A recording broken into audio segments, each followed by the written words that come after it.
These headings can give you important information and can help you when you're trying to predict your answers. So here we can see that one side is talking about Kickstarter and the other side is talking about Indiegogo. Maybe the text will explain what those two things are, but we should be focused on the part of the text that deals with Kickstarter for this question and the part of the text that deals with Indiegogo for this question. And here is the third example of this type of question. Sometimes they will just give you sentences. Similar to summaries, these sentences will just paraphrase parts of the text. Sentences use full grammar, but you will never see a word list with sentences. Some questions will give you a word list. This means that you must not take your answer from the text. Instead, your answer will be one of these options. The options will begin with a letter, and you should write the letter as your answer.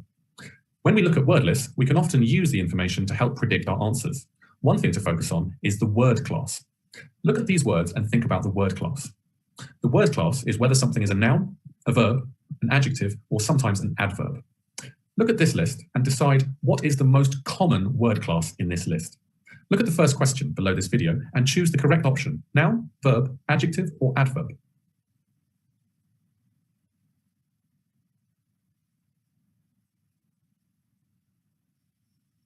The most common word class in this list is adjective. The majority of these words are adjectives, but importantly, not all of them are adjectives. Which two words in this list are not adjectives? Look at the next question below this video and choose the two options which are not adjectives.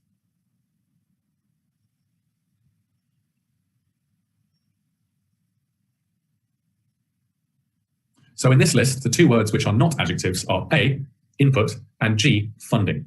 Both of these words are nouns. Now, to me, this suggests that the majority of our answers and a majority of those gaps will be adjectives, but probably one of the question's answer will be a noun, and we know it's going to be A or G. So already we've narrowed down the possibilities. Here we see a list of 7 words. This tells me that there will probably be 4 questions. Now we're going to look at an example and see how we can use prediction and the word list to help us get the answer. As we said before, the majority of these options are adjectives, but there are 2 nouns. So let's quickly look at the context of these 4 questions and try to identify which one could be a noun. Let's look at the words around each question. Davidson and Paul's research shows that something people are usually more successful on crowdfunding platforms as they engage with their backers more. These fans then see themselves as being more gap in the project and enjoy the feeling of participating alongside the movie makers. Although the idea of crowdfunding may make creators feel gap, it offers an opportunity to gain more blank from fans. So focusing on those words that we've highlighted there, which question do you think is going to have a noun as an answer? Look at the next question below this video and choose the question which will have a noun for an answer out of 4, 5, 6, or 7.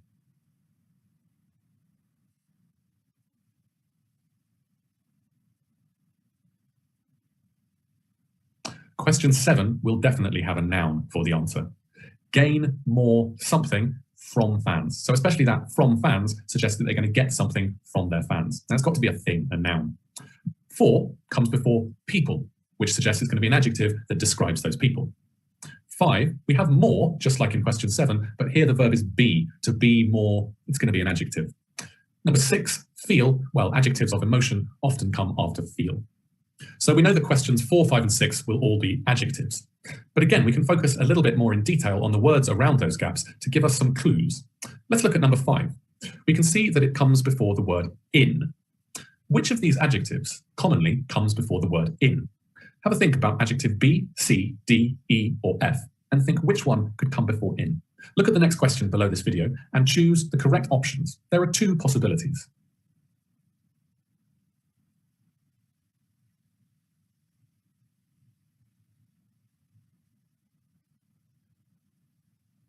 With these adjectives, we can be interested in something, or we can be involved in something. Outgoing, determined, and intimidated don't work with in. We can also use the structure of the sentence to help us get an idea of the meaning. Let's look at the final sentence. This final sentence contains 6 and 7, and it starts with the word although. Although introduces a contrast between 2 different ideas. So maybe one of them is positive and the other is negative. Let's look at the second half of the sentence. It offers an opportunity to gain more something from fans in the future. Thinking about the context and the meaning of that second half, do you think the first half of the sentence, containing question 7, will have a positive meaning or a negative meaning? Look at the next question below this video and choose the correct option. Will that first half be positive or negative?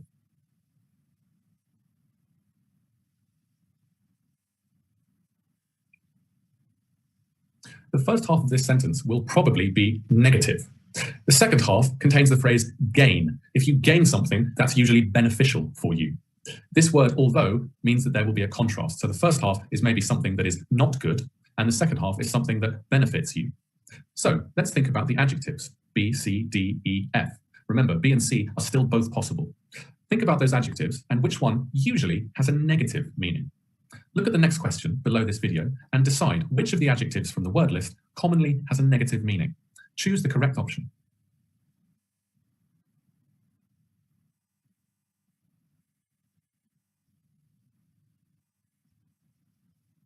Of this list, the word intimidated has a negative meaning.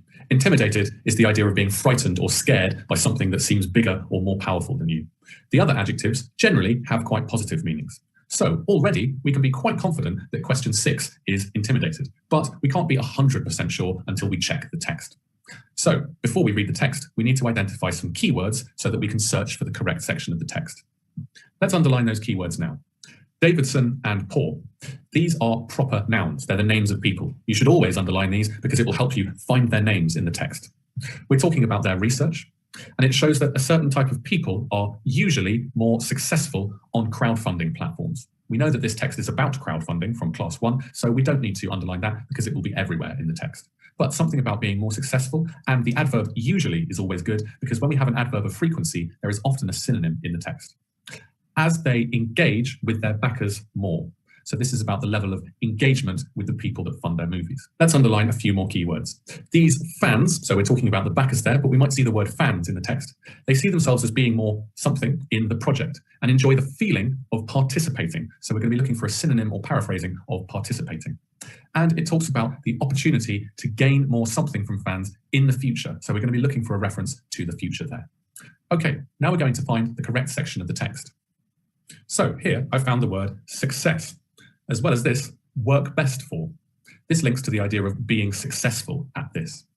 We've also, perhaps more importantly, got the researchers Davidson and Paul. So those names are in this paragraph.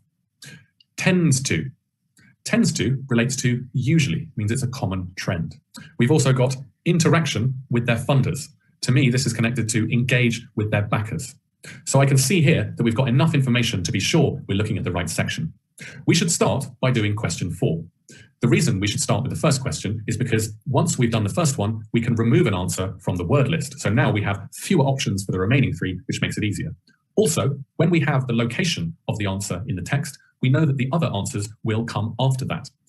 The answers always go in the same order as the text. So now that we've got the correct location in the text, let's just read the question again to help us identify the answer. Davidson and Paul's research shows that something people are usually more successful on crowdfunding platforms as they engage with their backers more. So it's saying that a certain type of person is more often more successful on these platforms because they engage with the people who pay for their project more than other people. Before, we identified this sentence as having a lot of matches with our keywords. Researchers Davidson and Paul found the crowdfunding model tends to work best for people with extroverted personalities who commit to a high level of interaction with their funders. So that idea of engaging with the fans. So we're going to look for a word which describes the people who are more successful. Can you find an adjective or a word which describes the type of people who are more successful from this sentence?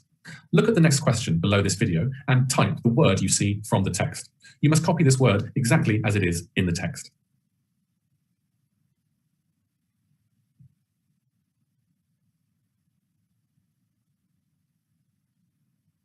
So this sentence tells us that people with extroverted personalities. So it's talking about extroverted people. So that's going to be the key word there. But remember, this is a word list question. So we're not going to copy this. We're going to use one of the word lists. Let's look back at the word list. Which of these words is a synonym of extroverted? Look at the next question below this video and choose the correct option, which is a synonym of extroverted.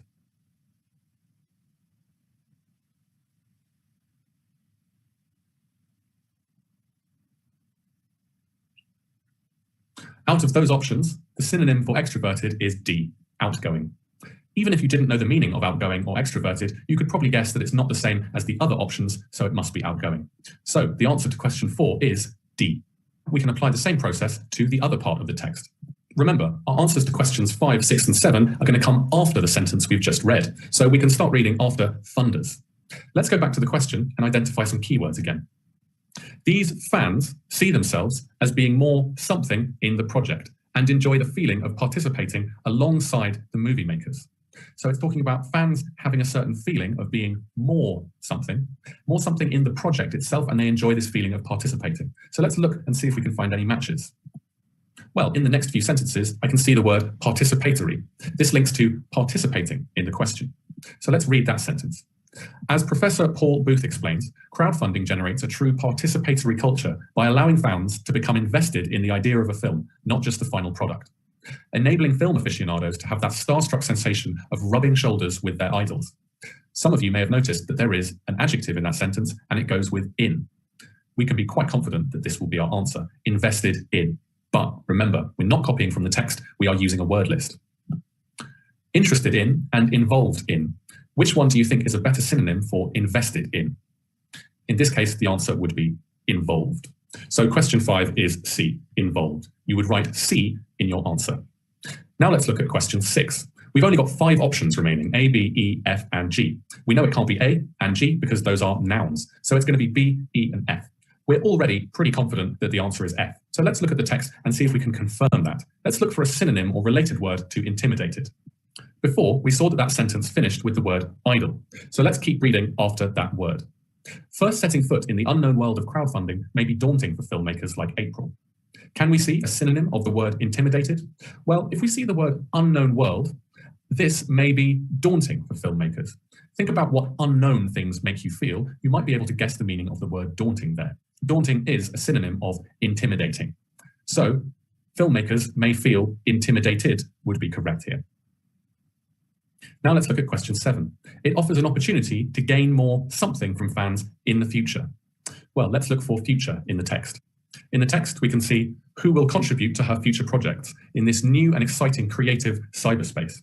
So this is telling us that the fans will feel they can contribute to her future projects as part of this creative process. Our options, as we decided, were A or G. Those are the 2 nouns. Looking back at the text, do you think this contribution is only money, or could it be other things too? From this phrase, creative cyberspace, to me that suggests that the fans are giving a contribution which is more than just money. So in this case, the word input could be the correct answer. That is the end of class 2.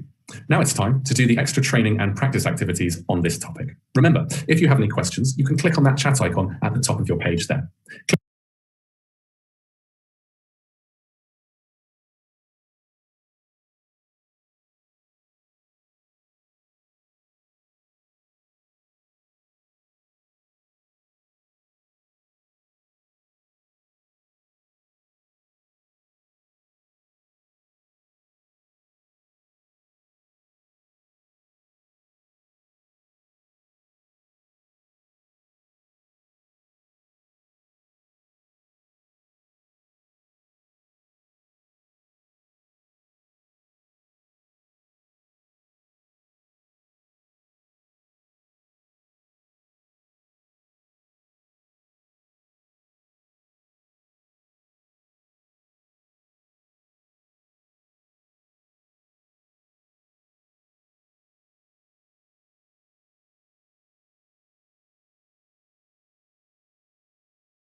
Not sure why it is not working. Let me try again.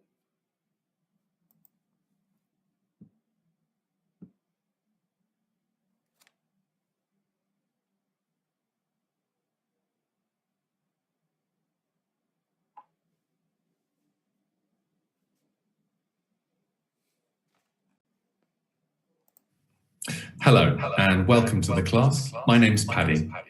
Today, we're going to talk about underlining and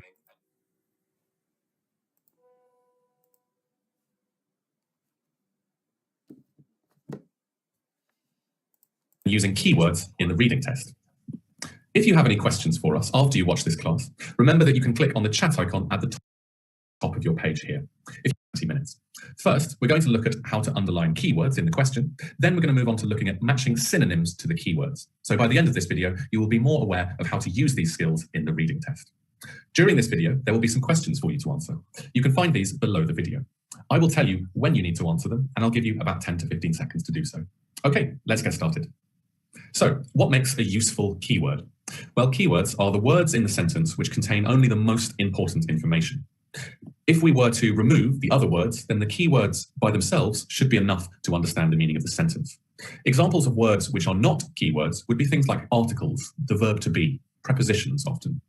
That means keywords are very often nouns, so the main things or people in a sentence. But they could of course be verbs or verb phrases. They can be adjectives if those are important for describing the specific type of noun, or they could be adverbs or adverb phrases. But nouns are certainly the main thing to look out for. Let's look at some examples.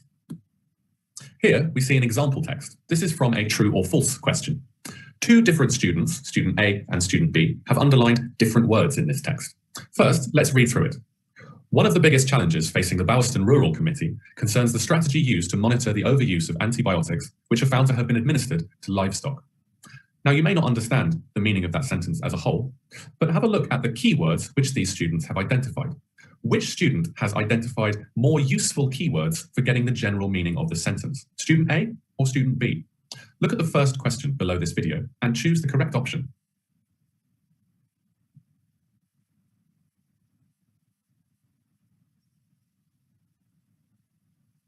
Student B has underlined more useful keywords than student A. The first one is challenges. So this is talking about a difficulty. Before the word challenges, we have one of the biggest. Now, superlatives and comparatives are often good keywords to underline. But here, it just says one of the biggest. It doesn't mean the biggest, just one of. So that's actually not helping us that much with meaning. Facing the Bowerston Rural Committee. This is the name of a whole organisation, so we want to keep that together. It's not separate words, it's one noun phrase. Concerns. Concerns means is about, so that's not so important for the meaning. And then we're talking about the strategy for monitoring the overuse of antibiotics. So all of those words are going to be important for establishing the meaning of this sentence. And then we have which are found to have been administered, which basically means given to livestock. So these antibiotics were given to livestock. So that verb phrase is actually not giving us that much meaning there. So as well as being a complete noun phrase, Bowerston Rural Committee is also a proper noun. We know it's a proper noun because it starts with capital letters, B, R, and C. Proper nouns are very useful things to identify as keywords because they don't change form. They're always the same and they don't have synonyms, generally speaking. And also those capital letters are often easy to identify in the text. Can we think of some more examples of proper nouns? Have a look at the next question below this video. I'd like you to choose 3 more examples of proper nouns. The options are academic subjects, people's names, jobs, places in the world, companies, or animals. Look at that question and choose the 3 correct options for proper nouns.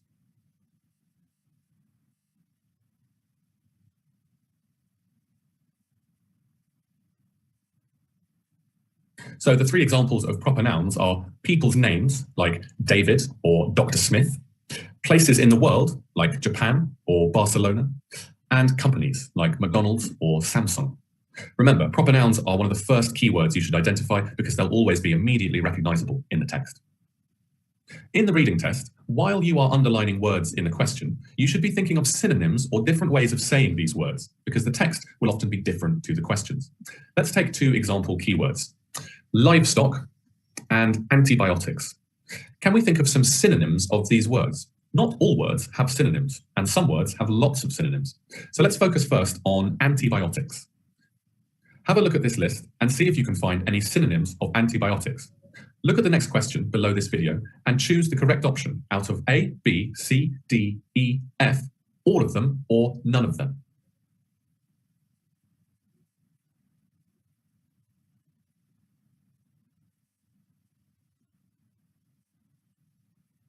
So that was a bit of a trick question. The answer is none of them. Antibiotics is a more scientific word with a very specific meaning. It doesn't have any synonyms. This is actually a good thing because it means if we see it in the question, we will probably see it exactly the same in the text. Now let's think about livestock.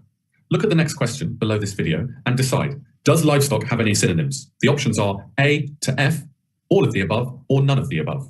Choose the correct options.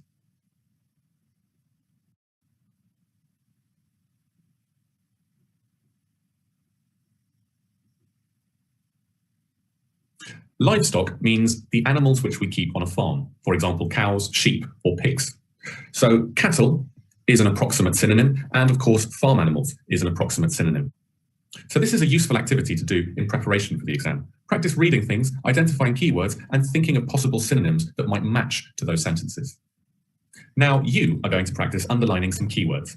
Here is a sentence from the same text and questions as we looked at before. Let's read it.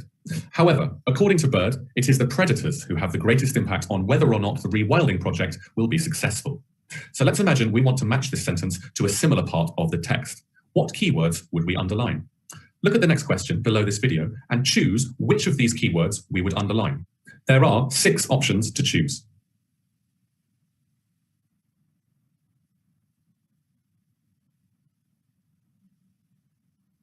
Okay, let's identify those keywords. The first one is bird. It starts with a capital B, so it's a proper noun. In this case, it's probably a person or maybe an organization. The words, however, this is a linking phrase that connects it to the previous sentence. It doesn't give us the main message of the sentence. According to is just an expression to say, Bird said this. Next, we have predators. This is a noun. It's essential to the meaning of the sentence. Then we have a superlative, the greatest. So if we're looking for a matching part of the text, we're going to be looking for something that agrees with the idea that predators are the number one impact or the number one effect.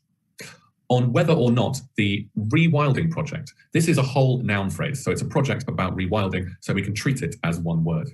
And finally, successful. So we're determining whether the project is successful, and it's predators who have the most effect on this. Who says this? Bird. So when we look at the text, we're going to be looking for somebody called Bird talking about predators having a big effect on a rewilding project's success.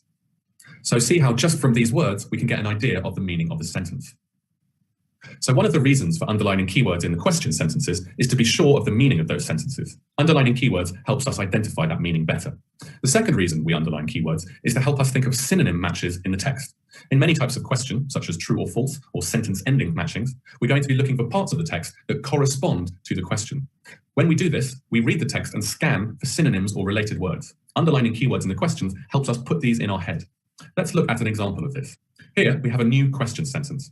Let's read through it and identify some keywords. Rutherford's model served as inspiration for Bohr's insightful publication in the early 20th century, in which the Danish scientist outlined a new theory for the basic structure of the atom. So the first thing I notice is the proper nouns. We have Rutherford and Bohr. So these are probably the names of people or possibly the names of organizations. I've also noticed there's a lot of scientific language. We've got model, we've got a new theory, and we've got the structure of the atom. We've also got the word scientist, but I suspect because this is a scientific topic that most of the people here are scientists. However, we know that one of the scientists is Danish.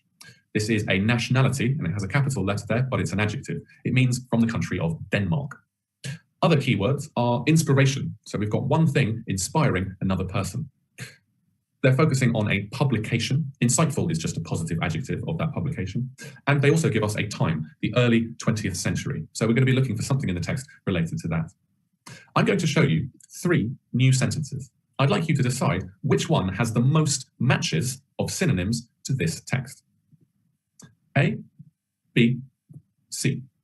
I'd like you to read through those 3 sentences and decide which one has more matches with our sentence. Look at the next question below this video and choose the correct option, A, B, or C.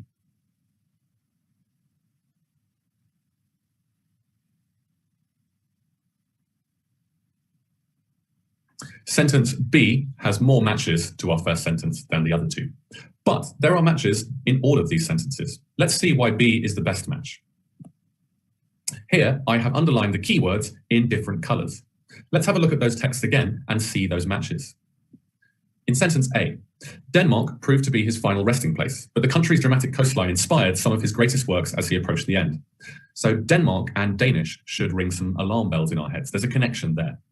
Inspired is a different word form of inspiration. So often you may not get a synonym, but you might get a rephrasing using a different word form.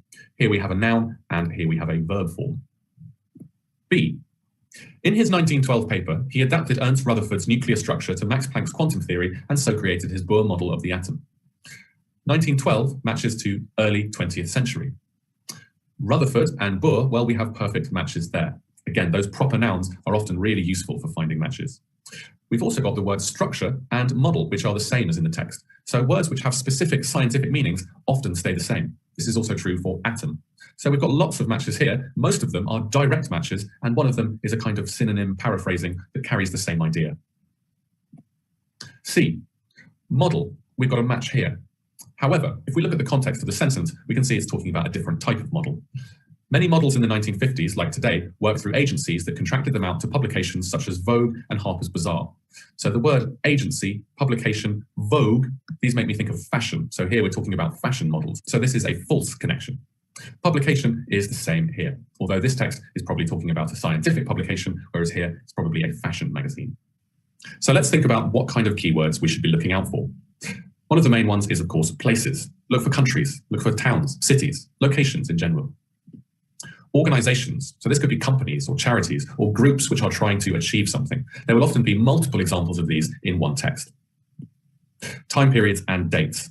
These are often very important for locating information in the text which corresponds to the question. Animals, plants, words where there is no synonym. So for example, horse, there is no synonym for horse. So these are surprisingly good things to identify. I'd like you to think of some more types of words that we can underline as keywords. Look at the next question below this video and choose 3 of the options which are good types of words to underline as keywords. The options are acronyms or abbreviations, so that's words made up of the letters of other words, such as UNESCO, UPS, or FIFA. Prepositions, like in, on, or without. Italicized words, so that's words that are shifted a little bit. Academic or scientific words. Repeated or common words from the text, so words that you see very frequently in the text. Or linking phrases, such as despite this, as a result, or so. Choose the 3 correct options.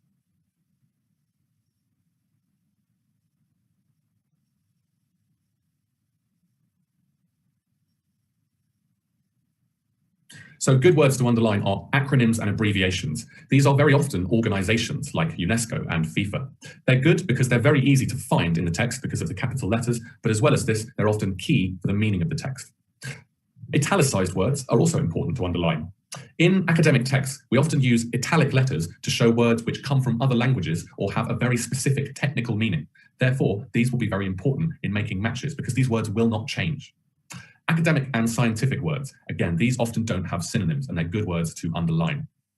Linking phrases are generally not useful as keywords, they just connect ideas and sentences. Repeated or common words in a text, well, if a text is about elephants, for example, then you're going to see the word elephants lots of times, and this is not a useful keyword to help you identify different sections of the text. And of course, prepositions, those short words are not necessary as keywords. One type of keyword which is good to look out for is adverbs of frequency. Here, the adverb of frequency is rarely. So it is rarely the brightest students who go on to have success in the world of business, but rather those who are willing to put in the hours. Here, rarely carries a very strong meaning, and it's easy to ignore these words, but actually it's very important. So in the text, we'd be looking for synonyms related to never or not very often, or this doesn't often happen, for example. That is the end of class 1. Now it's time to watch class 2 and then do any of the extra training and practice activities on this topic. Remember, if you have any questions for us, you can click on that chat icon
Hello and welcome to the class. My name's Paddy.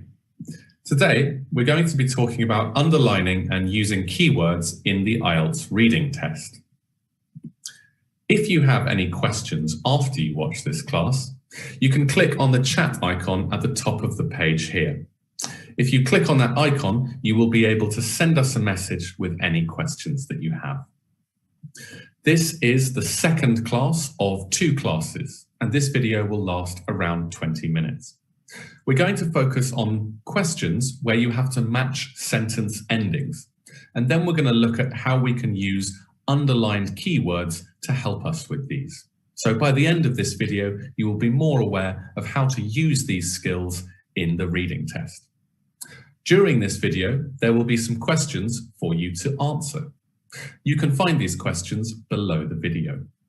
I will tell you when you need to answer the questions, and I will give you about 10 to 15 seconds to do so. Okay, let's get started. In this class, we're going to look at a question type where you have to match sentence beginnings to sentence endings.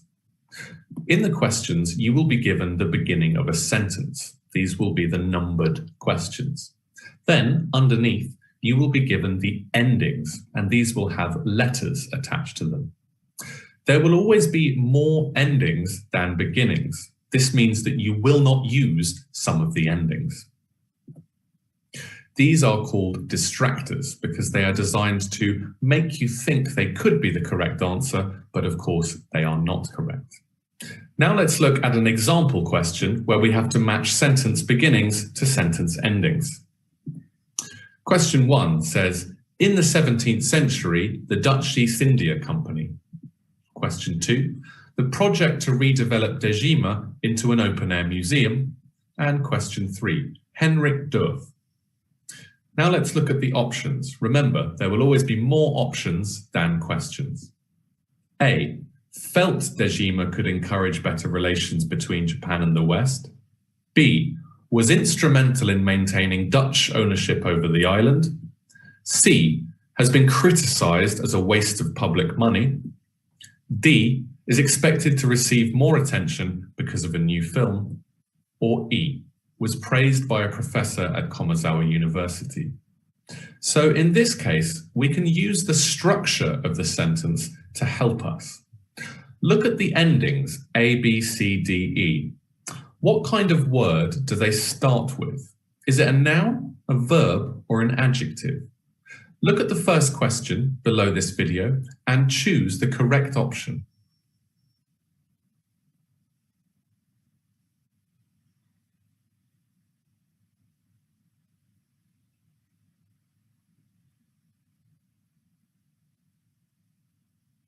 These endings start with felt, was, has been criticised, is expected, and was praised. These are all verbs. This means that we know that the sentence beginnings, 1, 2, and 3, must be nouns or noun phrases. So let's think about what type of nouns and noun phrases they are. They could be people or organizations. This is going to help us identify possible correct answers. Which of those options, 1, 2, and 3, are people or organizations? Look at the next question below this video and choose the 2 correct options, which are people or organizations.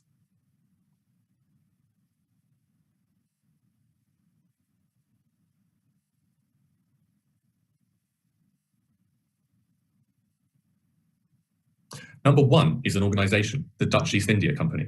At the beginning, it says in the 17th century. This is just a time expression that gives us some context, but the main noun is the Dutch East India Company. And we also have number 3, Henrik Dove. To me, this looks like a person's name. Number 2 is not a person or organization, it's a project. What kind of project? A project to redevelop Dejima into an open-air museum. So now that we know that number 1 and number 3 are people or organizations, have a think about the endings. Which of those ending verbs could only go with a person or an organization? Remember, we have felt, was, has been criticized, is expected, and was praised. Which of those could only go with a person or organization? Look at the next question below this video and choose the correct option.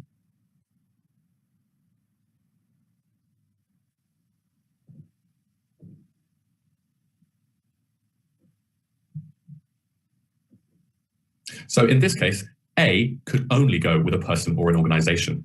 The verb is felt, which is the past simple of feel. A person can feel something, and an organization can feel that something is true, for example. A project, from number 2, cannot feel something, so it must be a person or organization. This means that we know A could only go with 1 and 3, so this is helping us to narrow down our options for when we read the text. As well as this, we can also look at time phrases and the verb grammar. If we look at question 1, we can see that it starts with in the 17th century. This is a time expression for a finished past time. So this might help us to eliminate some answers that don't work in a finished past time. Look at options A to E again. Look at the verb form. Which of those cannot go with a finished past time expression? Look at the next question below this video and choose the 2 options which cannot go with in the 17th century.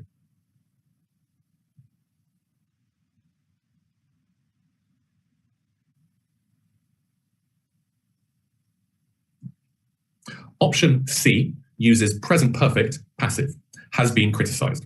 We can't use present perfect with a finished past time, so number 1 cannot be C. D is a present simple passive, is expected. Again, this could not go with a finished past time. A, B, and E are past simple forms, so these could go with number 1. So here we've used the grammar and the context to help us eliminate some answers, and this is going to make it quicker for when we're looking for those answers. In the previous example, we used grammar to help us eliminate some possibilities, making our life a little bit easier. In this example, we can't use grammar. Why? Well, if we look at all the sentence endings, we'll see that they are clauses or sentences. Light pollution is visible from as far away as Mars. The public is much less concerned about light pollution than other environmental issues. Animal migration patterns are affected by light pollution. D. Plants may use the moon's lunar cycles to regulate their growth. And the majority of light pollution comes from private industry rather than public infrastructure. The 3 sentence beginnings will introduce a clause, confirm that, claim that, or because to connect 2 clauses. So here, grammar is not going to help us, unfortunately. But we can still use the context. Number 1 and number 2 use verbs of reporting what somebody said. So confirm that and claim that. What comes after could be anything, because a person could say anything. So any of these options are possible. We would need to read the text. However, number 3 uses the linking word because, so it must be a reason for something. And it's a reason for the government not responding adequately. Now, if we look at these, we could think of logical reasons why a government has not responded properly or has not responded well. A, light pollution is visible from as far away as Mars. This, to me, doesn't seem like a logical reason why a government wouldn't respond. B starts with the public, and we see the word concerned. This could be connected to why a government would act. C, animal migration patterns are affected by light pollution. This seems unlikely as well. It's a possibility, but we can mentally reduce its likeliness. D, plants may use the moon's lunar cycles to regulate their growth. Again, this seems like an unlikely reason for a government not responding to a situation. And E talks about the difference between private industry and public infrastructure. Okay, this could be connected to a government's decision. So although we can't be sure, we might say that B and E are the most likely possibilities for number 3. Now we're going to look at a final example and practice locating the answers in the text. First, let's read through the questions. Number 1, financial pressure on the UK's National Health Service. Number 2, the tendency of people to diagnose their own conditions. And number 3, people's awareness that the internet provides immediate access to information. Some of you may have noticed that all of these are noun phrases. They deal with abstract nouns, so pressure, tendency, and awareness. So we can expect that the sentence endings are probably going to start with a verb. A, gives patients anxiety about asking for medical examinations. B, has caused people to be uncomfortable when things are not as expected or are unclear. C, may be due to the public's belief that doctors lack information about some diseases. D, was encouraged by government policy. E, is partly caused by patients asking for examinations they don't need. So grammar's not going to help us here, and all 3 of them are abstract nouns, and so they could fit with any of the answers. We would need to look at the text to get our answers to these questions. We can't really use prediction to help us here. Now we're going to start with question number 1. You should always start with the first question, because the questions go in the same order as the text. So if you find the area of the text that question 1 refers to, then it's going to be easier to find the other ones shortly after. As well as this, once we've done number 1, we can eliminate an answer, and that makes 2 and 3 much easier. So let's underline some keywords in question number 1.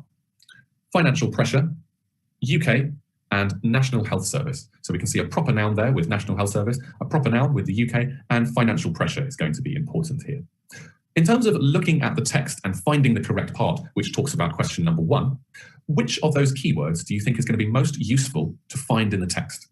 Think about financial pressure, UK, or National Health Service. Which one do we expect to be easy to find in the text? Look at the next question below this video and choose the correct option.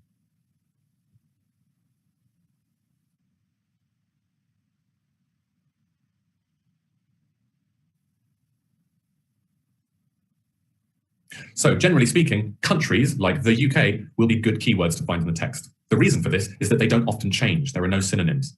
Now, in the case of the UK, that's not 100% true. Sometimes Britain or Great Britain is used as a synonym for the UK. In the same way, the USA is often a synonym for America. However, there are not many countries where this is true. The other words, financial pressure, I would expect this to be paraphrased in the text some way, maybe money troubles or difficulties with funding. National Health Service is a proper noun, so it might appear exactly the same in the text, or it may be paraphrased in some way. The medical infrastructure of the UK, for example. Now let's look at the text and see if we can identify a section that matches some of those keywords. So here I have identified a section of the text which I think has some matches with our keywords. Let's just remind ourselves of those keywords. We had financial pressure, UK, and National Health Service. And some of the synonyms or paraphrasings that we thought of were funding problems or money problems, Britain, which is an approximate synonym of the UK, and healthcare system, or maybe medical infrastructure. Can we find any of those matches in this text? Well, the first thing I noticed was Britain, so it's talking about this country specifically, and health service, which matches to National Health Service. Notice how in the question it's a proper noun, which is the name of the organization, but in the text it's just an example of one country's health service. Now, financial pressure, we can find a few words which connect here. We can see damage to the nation's economy, so it's not really financial pressure on the health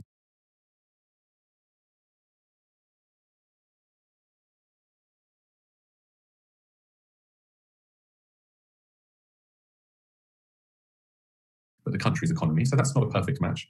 Costing at least 420 million. Okay, so this may relate to the cost on the health service. And enormous strain. Strain is a synonym of pressure in this case. So we can be pretty confident that this section of the text is relevant to our question. Now let's go back to the question sentence endings, underline some keywords in the options, and see if they match to anything in this section of the text. So option A gives patients anxiety about asking for medical examinations. B, has caused people to be uncomfortable when things are not as expected or unclear. C, may be due to, meaning because of, public belief that doctors lack information about diseases. D, encouraged by government policy. And E, caused by, so again, because of, patients asking for examinations they don't need. Let's look back at the rest of the text and see if we can find any of those matches. Health anxiety, putting strain on Britain's health service. Costing 42 million. Damage to the nation's economy. Not least among the contributors, so this is one of the contributors is the number of expensive and unnecessary medical appointments demanded by patients and an increased number of days taken off work. Thinking about those keywords that we've underlined here, which answer option has the most matches? Look back at these options and decide which one is probably going to be our answer for number 1. Look at the next question below this video and choose the correct option. A, B, C, D, or E.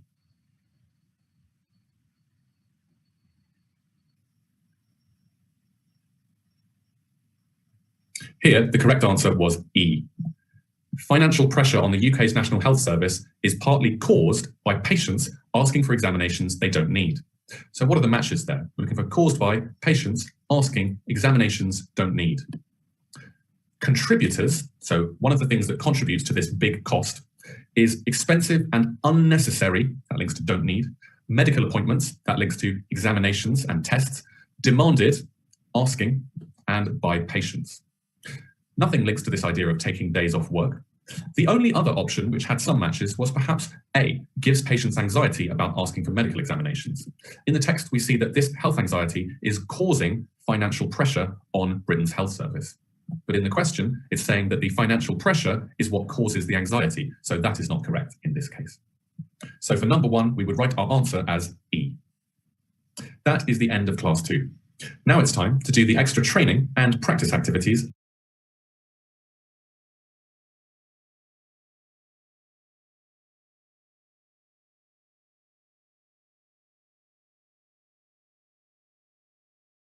So we have covered all theoretical part from our guided sections, and let's move on to see whether if we can see some of the question areas from theory wise we can revisit, or maybe then we can continue directly to the like showing more question answers.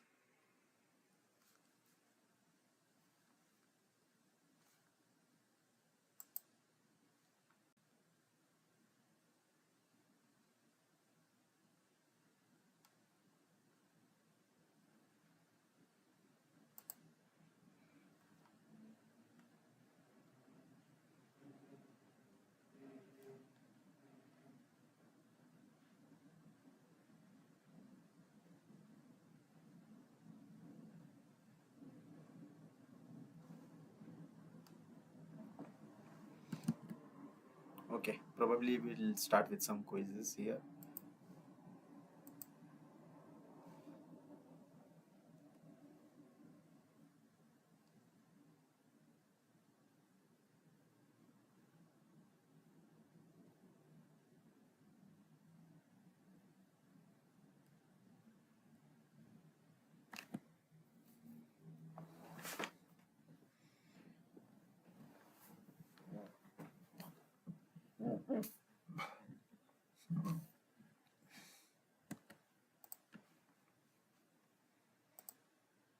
Let's start. So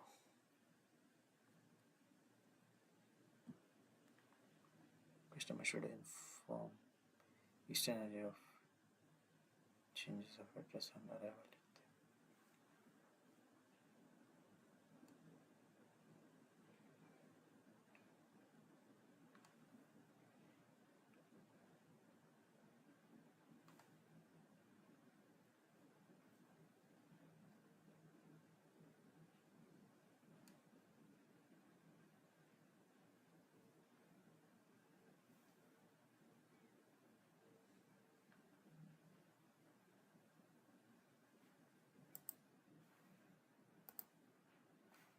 Okay, so this is correct because it says it has to be before 48 hours before moving, but here it says on arrival at their new home. So this is contradictory. The question says to inform arrival this, and contradictions are false. I just have to see for contradiction because true okay. Okay, question. Customers are expected to read their own gas or electricity meter. Expected to read their always read meters from left to right, ignoring any red dials. If you require assistance, this is true. Always read the meter from left to right. Okay, so that's how. Method of determining if child has ADHD are widely accepted. Okay, here some method has 5% children are thought to suffer from ADHD. Where the incidence is the highest, all the diagnoses are often controversial. So controversial is not widely accepted. So this should be false. Yes, okay. Should widely accepted and passes all the diagnosis is controversial. This means not widely accepted. Okay, 5 minutes after about 5 minutes of vigilance test, some subjects will still notice some blips. Okay, 5 minutes. 1 in 10 subjects. Some subjects. Okay, we'll start. Miss the majority. Still notice. We'll start to miss the majority.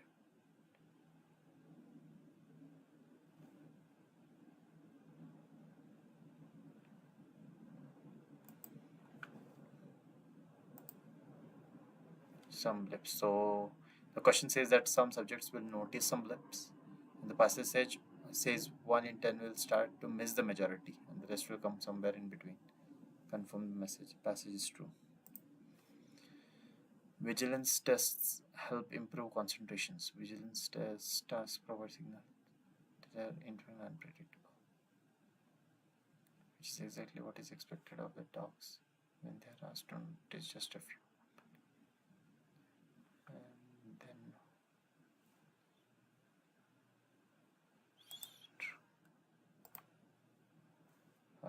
okay.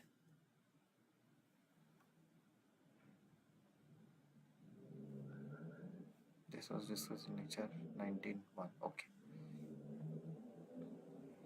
Vigilance tasks provide signals. So vigilance tasks help improve concentration, predictability, infrequent and unpredictable signals.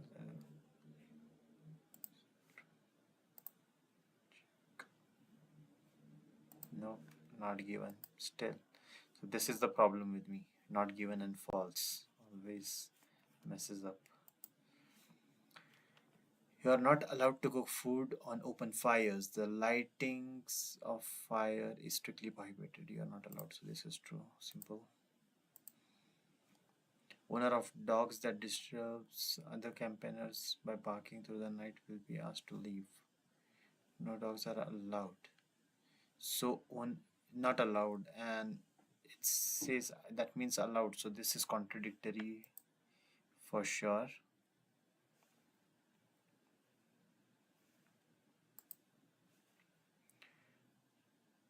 Paris, Paris is something sometimes worried about customers will arrive before the store is ready for them. Sometimes walks in at 6 a.m. and think they're going to be ready on time, but they always.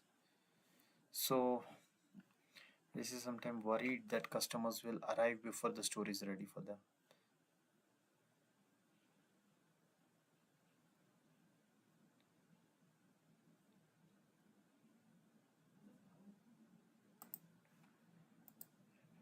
Yes, okay. Additional information is irrelevant. So this 6 p.m. and all. So it's okay. Vigilance 9 book part 1 to 12. 70. Quiz 2. Let's start this. So don't make any noise. So the entrance to the campsite is locked after 10 p.m. Don't make any noise 10 o'clock at night or before 7:30 in the morning. So messing question. The question is entrance to the campsite is locked. It's not given. We do not know if entrance is locked or not. Okay. Maybe it, maybe not. Paintings showed that the bridge was constructed from the two banks. Okay. Although there is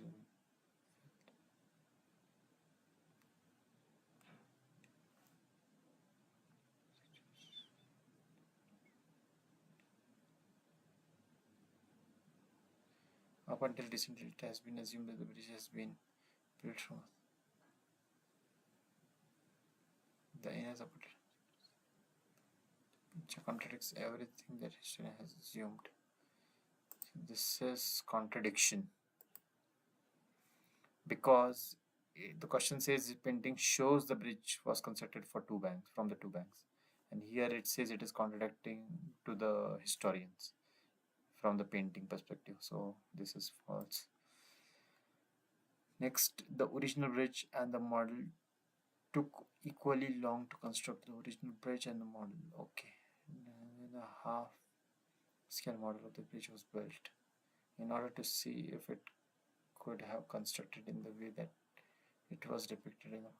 It is not given because we don't know how much time it took. Okay. 60 years old who want to book in advance have to prove their age to get a discount. Discounts are available children up to address of time students. So here it just talks about discount is available. Whether proof is needed or not given. Come on, okay. Now, someone accompanying a wheelchair user to a performance receives a discount.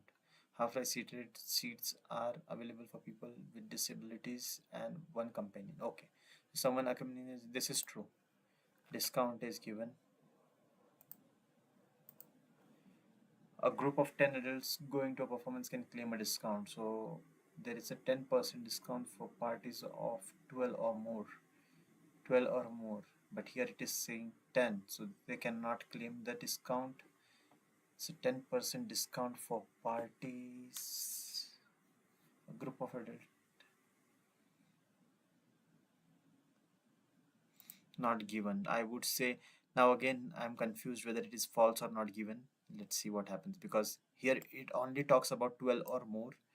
Less, okay, less than 10. I think this should be false, because now you consider less than 10, 12 is 10 and no discount. Okay, this one is clear. Okay.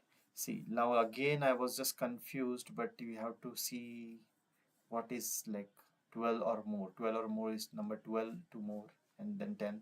Although it is not given that 10 has any discounts, so we have to assume there is no discount. I think it has some assumptions to be done. Press encourage staff to offer help to all customers. It is about recognizing that someone needs help and not being a nuisance. Staff to offer help to all the customers. So, recognizing that someone needs help and not being a nuisance to them. Questions. When I am in another store, I get irritated when someone asks, "Can I help you?" I only walked in to look at something quickly. So here he doesn't encourages, someone needs help, recognizes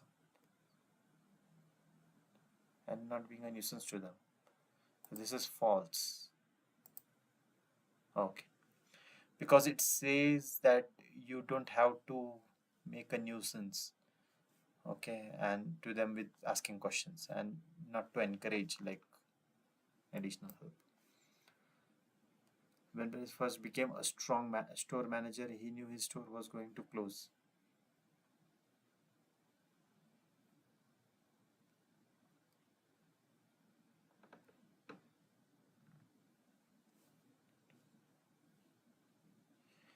He knew, again, like I'm confused. So Stop as a store manager was at store which was closed soon afterwards.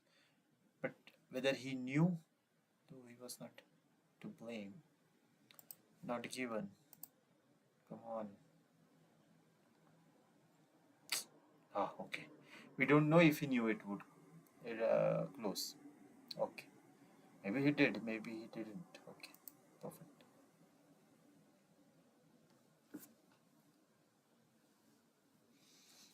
This was 10 on 10.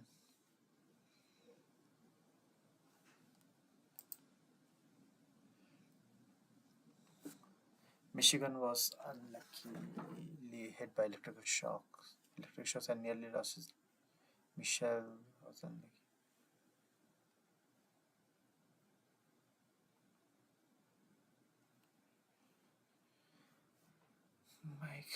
Michael decides to go for swim passage portion. Question. Michael was unluckily hit by electrical shock and nearly lost his life during. So let's find out.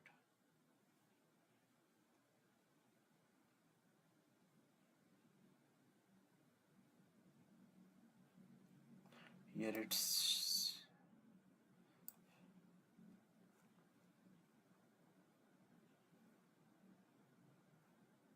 so rest of the passages talk about scorpion staying in the pain.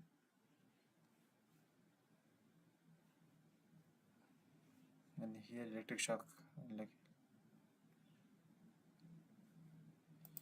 vision. So let's read this. My head is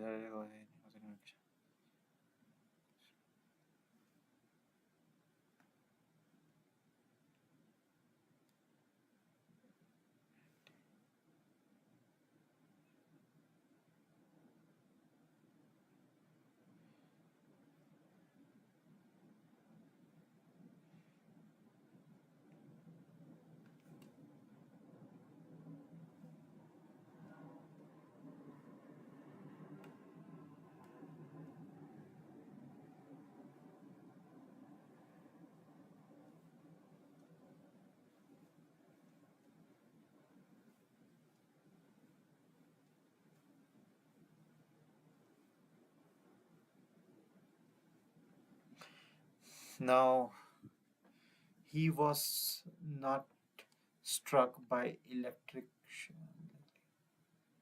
shock, but bitten by a scorpio.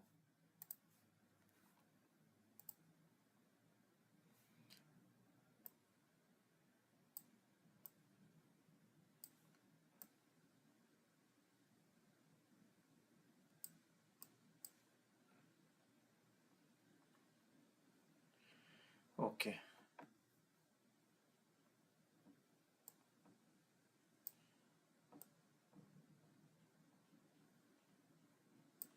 Electric shock, hit by electric shock.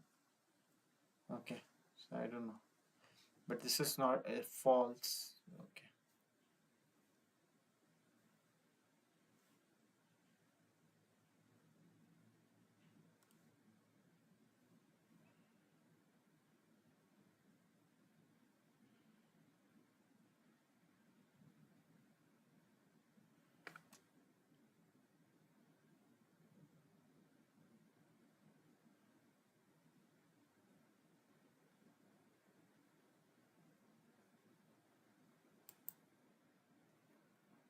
Next one. The disease Michael has suffered from for 8 years was caused by an accident.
It doesn't say. Okay, for 8 years. Okay, here has endured a condition called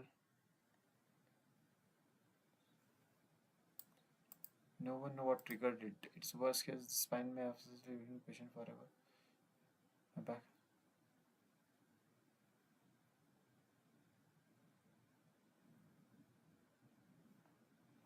So for 8 years, he suffered from caused by an accident. No, not given. Okay, I was thinking it was caused by accident where he got bitten by the scorpio, but it's not given because it says no one knows what triggers it.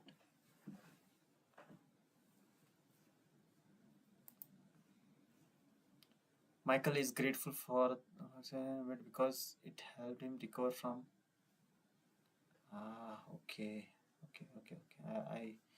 I need to first go through the complete skimming part and not skip it directly to answer the questions.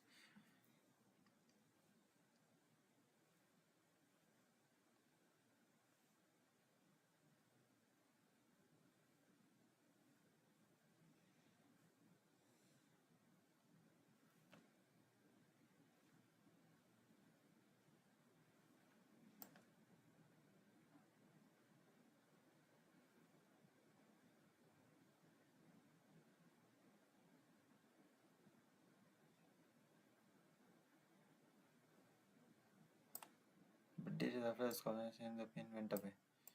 And now, 2 years later, he remains essentially pain free of most of the.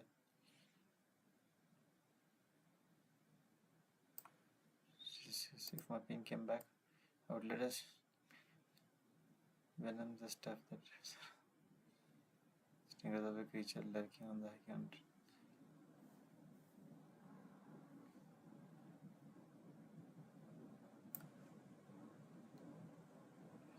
So, because it helped him recover. Yes, true. Because he says he will manage pain free, almost medication free. Yes. Next. No venom is just responsible for one job.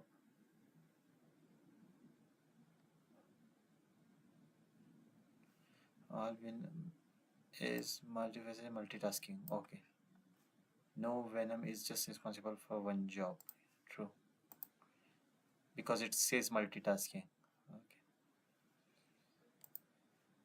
What's next? There is no difference between venom and poison. It's different. So difference between venom and poison is that venom is injected and will to victim by way of specified body parts, and poison is ingested. False. So this is false information. So there is difference mentioned. Okay. Venom can kill while it can also be used as medicine to save. Ironically, the properties that make venom deadly are also what make me available for medicine. Okay. So venom can kill while it can also be used to. This is the statement. Okay. Question: the disease my guy suffered from 8 years was caused by by an accident passing. This is not given. Not given. Okay. Was caused. Was caused. So there was no cause mentioned. How he got him. And also I missed understanding what this is for. I thought 8 years he was in pain after that. So need to skim it through. No, we are not going to multiple strategies now. Choices. Let's go to part 1 of this test. Now it's time to. Where it was mentioned how to do it. And sometimes this can come into the format of a semicolon or a compound sentence also. So that's kind of difficult to understand right now. But if when going through the videos, I can point out that situation to you, I will do that and let you know when we're dealing with a start.